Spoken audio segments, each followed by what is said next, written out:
risk assessment right now. Can anybody guess what it is? I'm wondering what the load bearing for this chair is and whether or not I should actually sit on it or just lean on it. So my control is going to be I'm going to lean against it. It looks cooler that way anyway. Right. So what I'm going to do is, my name's Richard. This is Jason. This is Ben. So I'm going to let Jason and Ben introduce themselves. So we'll start with Jason. Hi, I'm Jason. I'm the Chief Information Security Officer at Recorded Future, who are probably one of the leaders in providing threat intelligence to organizations around the world. Hi, I'm Ben. So I'm a Senior Security Advisor at Microsoft, and I work mostly with the large Tier 1 systemic banks, so kinds of organizations that if an organization like Santander goes offline, South America goes offline. So working with the C-levels, SecOps, not explicitly in threat intel, but working with security operations teams, obviously that's a huge part of it. So maybe bring some broader perspective to the context of threat intel as well. Nice to be here. Super excited to have you both here. My name is Richard Starnes. By way of a little bit of a background, why you should listen to me. I have a master's degree in cybersecurity from Royal Holloway, University of London, CISSP. I am a former CISO for a mid-market insurance company in the U.S., former law enforcement officer, detective. I have been delivery CISOs for Direct Line Insurance, for Heathrow, and for the Metropolitan Police Service when I was at Capgemini. So we're going to start with some questions. It says on the agenda Q&A at the end, but I like interactive stuff. So if you feel like you've got a question that just has to come out, we're not going to get upset. In fact, it'll make it a bit more interesting, I would have thought. So, first question, based on your experiences, what do you see as the value of threat intelligence? Ben. Me first. I think it's important to zoom out actually first and talk about where threat intelligence needs to live in a broader context. So if you think in terms of the purpose of security, right? Effective security is about protecting assets commensurate with their sensitivity, their criticality, or their impact. And threat intel lives within enabling you to do that effectively. So if you picture a continuum from data, information, operationalized capability, automation, the degree to which threat intel is enabling you to move across that spectrum is the value of threat intelligence. So being able to leverage that information to be more mature in the way you approach security, I would say is its primary value to organizations. Threat intelligence is so contextual, and I'm going to use that word a lot, contextual, because threat intelligence is, this is about my environment, my business, my industry, my geographic regions. But when I talk to laymen, literally talk to parents at football, they say, "Oh, what do you do?" I say, "I work for a threat intelligence company." And I say, "Well, what the hell does that mean?" No, put that into context for me. So how I try to articulate threat intelligence is two really simple words: decision advantage. Now, can you give me some information that enables me to make a decision that I wouldn't otherwise be able to make, that gives me an opportunity to negate, minimize disruption, impact, risk to my business? And when you use those two words, decision advantage, I think most people get it, because whether it's a phishing domain, whether it's exposed credential, or it's a new vulnerability that's just emerged from threat actors, or it's an exploit kit, or it's a terrorist event, or whatever it is, it's that window of opportunity that gives me the chance to pivot and change my course of action that I'd otherwise take. And that for me is the very sort of executive line that I would talk about. But then if you actually peel back the layers and get into the more operational challenges we all have in every business, we don't have enough cybersecurity talent.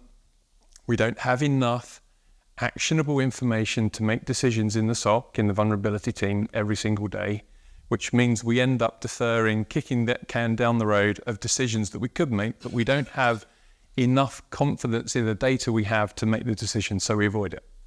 And that is really where we get into the operational challenges of how does intelligence give me confidence to make decisions in my teams with every analyst, regardless of talent, regardless of shift, regardless of location, that they've got enough data at their fingertips to make a consistent decision every time. And whether that's in your SIM, whether it's in your SOAR tools, there's a whole array of places that works. But that's very tactical and operational. I'm sure we'll talk a lot more about that, Ben, in a minute. But get right back to know why senior executives care. It's not just about the threats we are faced with today. It's that over the horizon view of what, as a CISO, for those of you who have to sit in this role as well, is what does the risk look like next year? What does the risk look like next quarter? What does that look like in terms of impact to my business that I need to prepare for? No one has endless budget, endless talent to build a security program. So what you've got to think about is what does that risk over the horizon look like based on some intelligence, finished intelligence reports? How does that overlay to my organization? Where are my gaps that relate to that? And how do I prepare for what's coming over the horizon? So as you can tell, I could talk about this for hours because I've spent 5 years working in this specifically. So I've got tons of experiences, but that's just a small sort of flavor of why I think threat intelligence is really important. I think a key thing I would add to that from what Jason said is that you'll have stakeholders in your business, other executives that are not security people, and they'll want to know what you're spending money on in the threat intelligence space. And they don't care about the threats from a threat actor perspective. What they want to know is what attacks have you stopped? What attacks have you short-circuited? How have you minimized impact in whatever way that's measured for our business? That's the value that needs to be demonstrated in everything we're doing behind the scenes in the threat intelligence space. So I think it's important to remember as you're building out a threat intelligence capability, it matters, but how it matters to people outside of the security C-suite is different. So make sure you can articulate the value that's providing in business-centric terms, not just in sort of security nerdery that we all love to sort of get into and doesn't mean anything to anyone outside of the CISO suite. Can I jump in on that? Because I think this is such an important part of, how do you demonstrate value? And, I think, in security teams, we're so obsessed about bad news and, that mindset of it's all doom and gloom, everything's awful, another day, another vulnerability, another problem is, that really annoys me. And particularly with intelligence, we can demonstrate, wins. Every day, every week, there are things that we're doing well in our organizations that we forget to communicate because we just think that's part of our daily job. Our security teams should be having great wins every week, and you have to be communicating that up to the business because otherwise they just see security as a cost center that is just doing their job. And part of doing our job is disrupting attacks, stopping attacks, preventing attacks. And I don't think we communicate enough of that up the chain to ensure that when you need extra money, you need extra headcount, people go, you guys are doing an amazing job, and we need to better at celebrating the wins and the successes, not focusing on why did this go wrong. Yeah, that's good. You did say we'd never get through all 10 words. I was rather hoping they were going to say something I was going to be able to disagree with, but that hasn't been the case. So I'm going to take the question a bit of a different path. Sun Tzu said, if you would know your enemies as you would know yourself, you need never fear a battle. And that's what threat intelligence is all about. It's about knowing yourself and knowing your opponents. It's not an overstatement. I think both these gentlemen will agree that some of the major threat actors, both nation states and organized crime units, actually have intelligence units that they will take a look at all the things that we've talked about earlier, from the red teaming physical access points all the way up to the technical access points. So they are using those same techniques as we are, and we must absolutely respond in kind. And I was interesting. I was reading on some stuff yesterday around MageCart, and actually there's multiple threat actors working in that space that are aware of one another and will actually try to undermine one another. So in various actors working in that space, you'll see strings of code in some of their exploits that will flag known behaviors from some of their competitors. And if they see that behavior, they'll obfuscate some of the data or inject garbage into some of the data so that when those other teams get that information, it's not useful to them. So, They're not just after us, they actually compete with one another. I was going to say, just to add to your point, Richard, for many of us in organizations, defining what the enemy looks like from a cyber risk perspective is really difficult. And, there's a very much, in my experience, is a suck it and see, put your finger in the air. This is what I think the risk looks like based on how much I've paid KPMG or Deloitte, so if there's any of the big consultancies in the room. And that's absolutely fine. But, the important part is, the entire internet is a risk. That's a business calculated decision that you make. But, as a CISO, as a security team, you have to be able to define that risk more quantifiably and more logically, which means based on my industry, based on my geography, based on my technology stack, based on the things that I collect, based on the data and the products I ship, this is the likely risks that I have to prepare for. These are the likely threat actors who are going to come after me. I can really spend a lot of my security program, my detection, my red teaming, my white, purple teaming, whatever you want to call it, on some of those scenarios and map those to where your gaps are. That's the power of, focusing on what gaps do I still have and how do my likely attackers, they want to target me, so that I can focus on the gaps that are realistic, not based on, what I feel this week, this month, or what's on the BBC News, because that's what the executives are hearing on the TV when they're in the office. And you have to have credibility. You have to have a credible reason of how you came up with that set of defined threat actors that you need to spend your money defending, logging, monitoring, and keeping out. I think I'm so glad you mentioned the R word. So, we've talked about risk in some of the sessions already. And I think that's such a key point that Jason's making because, working with large systemic banks, you would think, and in cybersecurity in general, we use the term risk. It was a bit like Brexit. Everyone uses the word, but means different things by it. People use the word risk, but what do they actually mean by that? And you would expect in cyber to have quite a sophisticated, not just understanding conceptually, but operationalization of risk. And actually, in my experience, that's not true. People tend to use the term risk without decomposing it to its elements. And if you've studied risk management at all, ISO 31000 or whatever your flavor is, NIST, threats are not risks. Vulnerabilities are not risks. Risk exists where those two things come together: viable threats, exploitable vulnerabilities. Even if you know at that point now there is a risk, so what? Maybe you do something, maybe you don't. Because now you've actually got to talk about what are the assets at risk? How important are they to your business? What's their sensitivity? What's their criticality?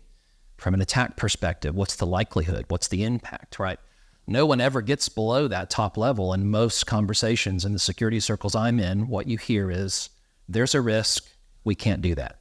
Yes? No as a service. This is what they call security teams outside of the security world, right? So being, I think, more sophisticated, to Jason's point, actually, if you spend your time just chasing threats and IOCs, if you spend your time chasing vulnerabilities, you will go in circles. And Jason said it, everyone has. It doesn't matter if you're Microsoft, doesn't matter if you're the US federal government, doesn't matter if you're a five-man consulting team, you have the same fundamental challenge, which is resource, time, money, people.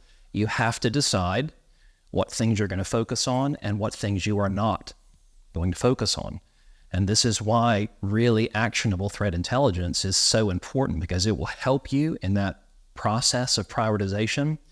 But what it can't do is tell you necessarily the exploitability, for example, of a certain vulnerability is in your environment. And so if you've read the recent data breach investigation report that Verizon puts out every year, they talk about Log4j. We talked about this earlier. So Log4j was explained as like the Fukushima nuclear plant of cyber, right? It was going to be this cataclysmic event that was going to take over the world like Y2K. Actually, what you see in the data is, yes, there was a lot of activity on the front end. The number of exploitations of Log4j in many businesses has been actually quite low, relatively speaking. Okay, why is that? Because although the threats are valid, the vulnerability is valid, I'm not minimizing those. The exploitability is quite low in many organizations because you have to jump through quite a few hoops to actually get to that point. And so you've got to be able to synthesize all of this information that you're getting from threat intelligence providers, whether it's Recorded Future or Microsoft or whoever you're using, with the information that you know to be true about your business to get a real clear picture of what the risk actually is. And I just wanted to mention that as we're talking about risk, actually, risk is it's not a thing, it's an ecosystem of interdependent pieces. And it's like you take the mouse out of the ecosystem and the grass dies. Well, if you draw the circle that you see in, middle school math books, you understand they're all interconnected, right? So I think having a more sophisticated understanding of risk and your environment and then how threat intel can inform prioritization is a really key thing that actually I don't see that maturity or that capability in many security organizations that I work with. So I think that's a goal to work towards. Actually, you mentioned a really good word there, Ben, which is actionable. And I think this is the challenge that, we've all been, myself included, using open source intelligence feeds for a long period of time. And, it's a great way to get some insight for free. And but the net result is a lot of that intelligence is not actionable. And I think that's a really important part is you've got a junior analyst who's working in a SOC in Warrington at midnight, who's 1 year in the job, and you're giving them open source intelligence to say this alert going to this IP address, what's your decision? And you've got 10 minutes. And you've now got 20 different open source intelligence feeds giving you conflicting information. And it's really hard for someone in that seat to make a high confidence decision.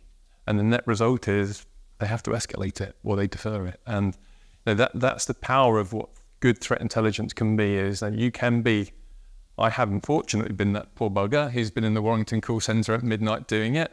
I was doing other horrible things, but that's your frontline cybersecurity team doing it day in, day out. And if they can't make that actionable decision, that's the opportunity for intelligence to give them a consistent framework, contextual data that enables them to make the right decision there and then every single time. And that's really hard. That's not something you can solve overnight, unfortunately. I've got a question for the audience. I don't want you to actually answer it. I just want you to ask yourself the question. The question is this. We tend to talk about cybersecurity from the standpoint of large organizations, enterprise organizations, FTSE 500. Do you, as a small to medium-sized business, believe that you are the target of cybercrime? Do you believe that organizations that do that as a living are targeting small to medium-sized businesses? So that's the question to you. And I will let you say what the intel says. Well, it's such a great question. I was on the train last week with my friend who works in insurance, and they sell to small and medium businesses around Kent, where I live, and around the southeast. And no one pays for cyber insurance, in his experience, because they all believe that they're not a viable target, that they've got better things to spend their money on. And that's arguable. They probably have got better things to spend their money on, like summer social events and other things, but it will inevitably happen, as we see every day. One of our partners in the US was attacked by ransomware, and we only found out yesterday. We've got employee data in there that's been leaked that we're having to figure out now what the impact of that is. But I think someone touched on this point of supply chain partners as well, is the impact, it may not just be to you and your business directly, but to the third-party businesses that you do business with as well, that has extreme impacts and ramifications for you as a business as well. So whether it's ransomware, whether it's business email compromise, whether it's phishing, there's something of value in your business, whether it's intellectual property, even if it's just data. There's a variety of reasons that make you juicy, particularly ransomware, why it's been so successful, is because people pay lots. And if you can't get your data back, you have a really tough decision to make as a business. Do we start again? Do we have to fold? What do we do? We don't have cyber insurance. We can't even cover some of the basic costs of investigation, forensics, recovery. So inevitably you are targets, but the hard part, which is why we're here, is how do I quantify that risk to say this is why we are a target, and this is why I need to invest in my cybersecurity program? Yeah, I think the supply chain thing was Jason mentioned is what I was thinking about as well, because the answer is yes either way. Whether you're the end game or you're just a step in the chain, it doesn't make a difference. So someone might not be attacking you to get what you have. They're attacking you so they can use you as a platform to get to what they want, right? This is the modern sort of supply chain attack scenario. It doesn't have to be elaborate like SolarWinds. You can just be a platform for a denial of service attack. It could be anything. So I hope when Richard asked the question, you all said yes in your head. You might not be the end game, but you will be a part in the puzzle, even if you're not the end game. So, and you probably actually are the end game too. So a piece of homework for you. So since we're talking about supply chain and downward attacks, your piece of homework is to look up the concept of downstream liability. So I am going to ask a question that I do want to see the audience answer. Who here thinks that we're going to get out of the room without talking about artificial intelligence? No hands. There's a shocker for you. So the next question is, how will AI change the future of threat intelligence? This we'll probably just riff on this. So, I mean, AI in some respects is like the zero trust of 2023. There's always a buzzword, right? Except Gartner didn't invent this one. So it's not so much how will AI change, it's how is it already changing, right? So this has actually already been happening in some respects for 4 or 5 years, probably longer. Every EDR product is using machine learning models to determine whether something is a threat or not. Machine learning is a subset of artificial intelligence generally. You may know this, you may not. So Microsoft partners very closely with OpenAI now. OpenAI recently announced a capability in their product that allows you to call functions through natural language. So in other words, you could speak to OpenAI in PowerShell, and it will spit back to you JSON formatted text, which you can then take and put straight into logic apps or function apps or whatever you're using in your environment for automated response. So I think, that continuum I mentioned earlier, you're moving from data to information to operationalized capability. The relationship with the technology throughout that continuum is the impact of AI. So your interaction with that, we actually have a thing called SOC GPT. So Chat GPT, SOC GPT.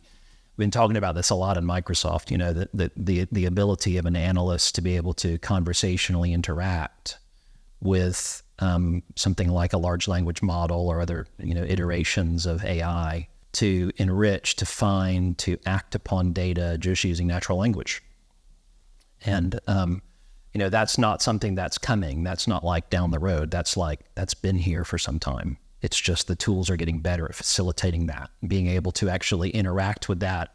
If you asked a question that required some sort of technical function or code, it may not have understood you. Now it does. You can actually not only say, show me this information about this user in this time span from this device, but and then also execute these PowerShells against that information, disable these accounts. It's very sort of Minority Report-ish, if you remember that sort of Tom Cruise movie. We don't sort of have the fancy boards that you need to move stuff around visually because you don't have to. You just talk to it.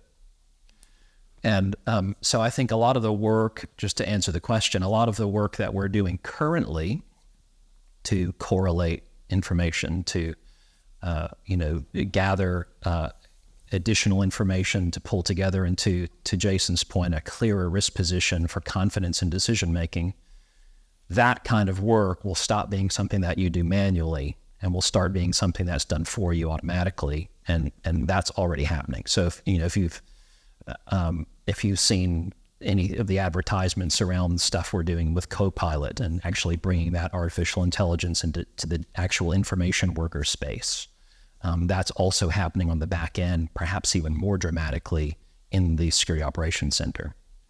So I think it's fascinating. I mean, yeah, it's scary.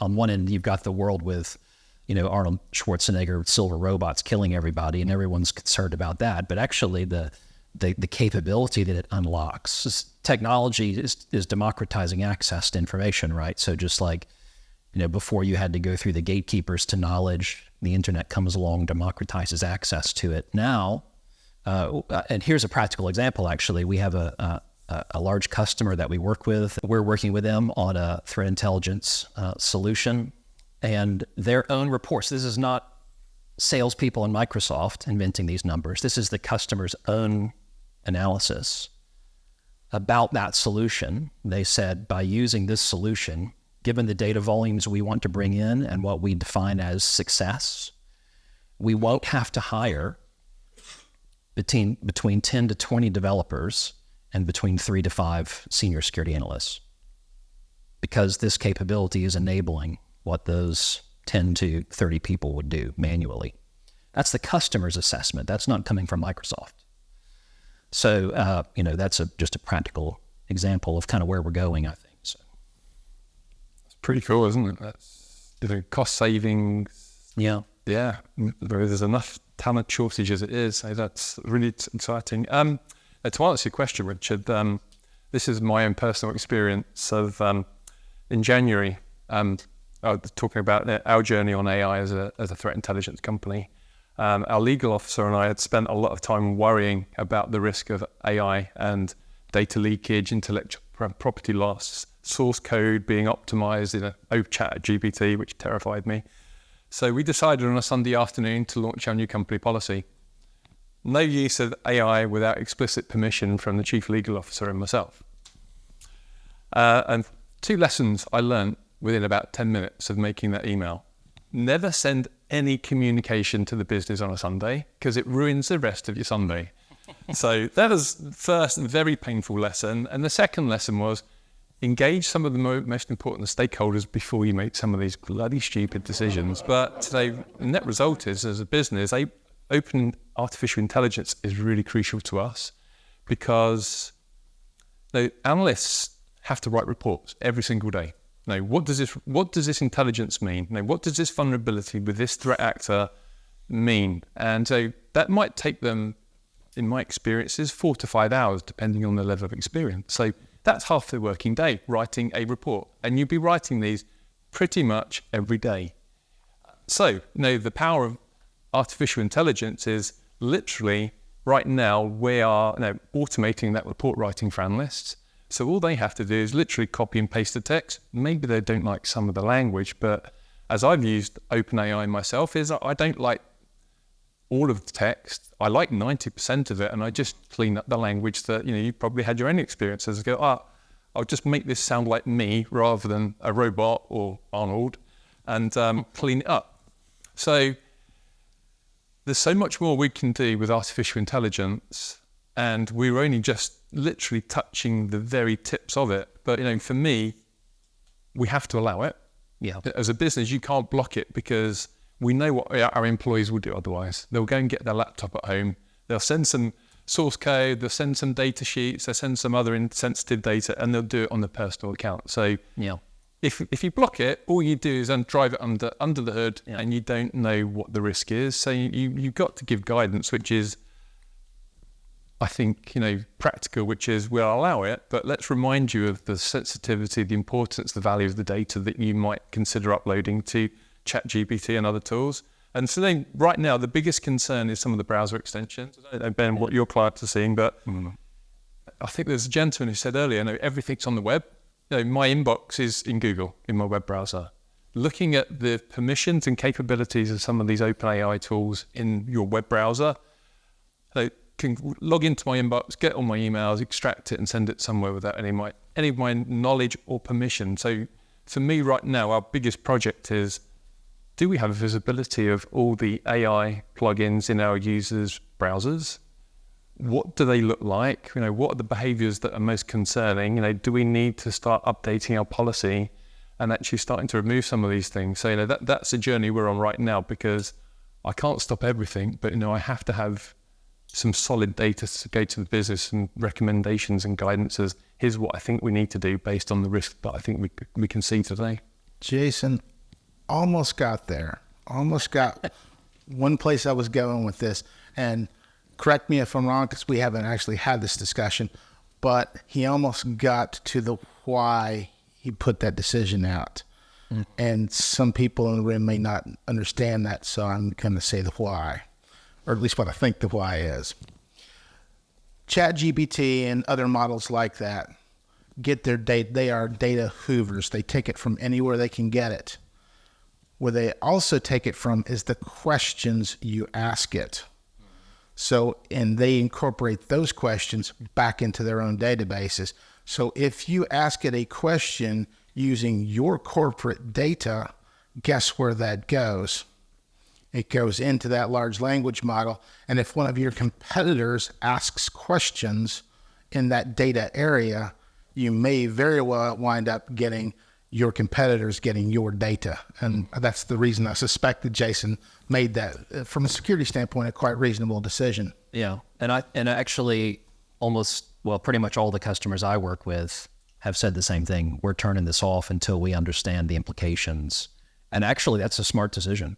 Like, don't think because Microsoft are partnering with someone like OpenAI that we're advocating a world where it doesn't make any sense. If you're in a heavily regulatory environment, or you've got sensitive trade secrets, to Richard's point, if you're using the public implementation of something like ChatGPT, and you're not using some localized instance of a local language model that's specific to your organization only, absolutely, the implications are horrific. Like, don't do this. It's a terrible idea.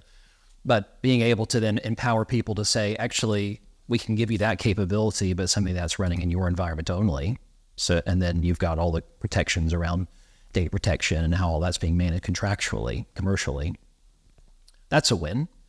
But organizations, including Microsoft and many others, are still working through what's the right way to do that, to empower people to access this information without exposing them, to that kind of risk. And I think that's sensible, actually. I think that's really important. I'll pick you up on that point, because I think earlier in the session we had a comment about security and culture. And this is one bit that really I think we've all seen is the security team say no. And you end up with a culture that the business don't want to engage with you. They do it without telling you. And so I find, particularly with remote employees now, people don't come into the office enough. It's really hard to get them bought into the security culture that you need. And we've been really trying to turn this around, which is we're going to give you lots of trust, and we expect it's going to go wrong. But by being transparent with you about what we're doing, why we're doing it, and the importance of your role in our business in being successful, we're empowering you to make good decisions every day. My team can't be in every meeting room of every call, hitting the stick about security, and terrifying everyone and annoying everyone. But that word empowering is, I want to empower every one of my employees to feel responsible for the security of my business. We're right in the middle of helping the Ukrainian government, the Taiwanese CERT, really important missions that protect the internet, protect citizens, and all sorts of other things. So it's probably easy for me to get the mission of why they do what they do every day, to get them to care and think a little bit more. And I think that's the hard part for all of you in the room, is how do you get your employees bought into your mission so that they do care enough to actually think twice, to pick up the phone or send that email to say, here's what I'm thinking before I do something really stupid. Can I make sure that you're bought in with me?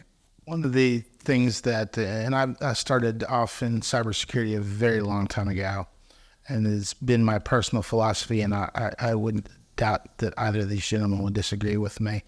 From a cybersecurity standpoint, our job is not to say no. Our job is to figure out how to say yes.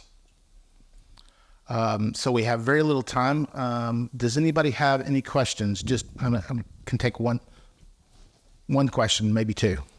Hi, Jason, I've got a question for you. You spoke about reporting up the chain on wins, but for customers who perhaps haven't got sophisticated detection, when it seems like a quiet day, how do you report up to get more investment when you don't really see anything? Or is it a case that something did happen, you're assuming, but you happen to find that? I think if it's a quiet day, everyone's happy, aren't they? How many quiet days do we really have in reality? I don't think you need to find things to report that you don't think are worthy of attention. You might wait a week, you might wait 2 weeks. It's just waiting for that impactful, meaningful one that you can say, here's something important I want to share with the executive team that is why we do this. And I wouldn't want to do that every day or every week, but when I do get them, I share them with our exec team to say, look, this is exactly why we're here to protect the business. And I can give you a great example. One of our third parties logged onto a personal device last week that had InfoStealer malware on it. We caught it, we shut down their account. I've worked with the partner, they're updating the policy, share that to the exec team to say, that corporate credential could have been stolen if it had been sold to a criminal. And it's articulating what does that mean in terms of business risk, which is a third party could have had unauthorized access to one of our business systems. That's a big win. But you've got to find your wins in context and communicate it in the language of business risk, not cybersecurity risk. I think you guys have actually already answered this, but what I found really intriguing, Ben, you mentioned natural language processing. And I think under that is a subset, isn't there, of kind of speech synthesis and speech recognition.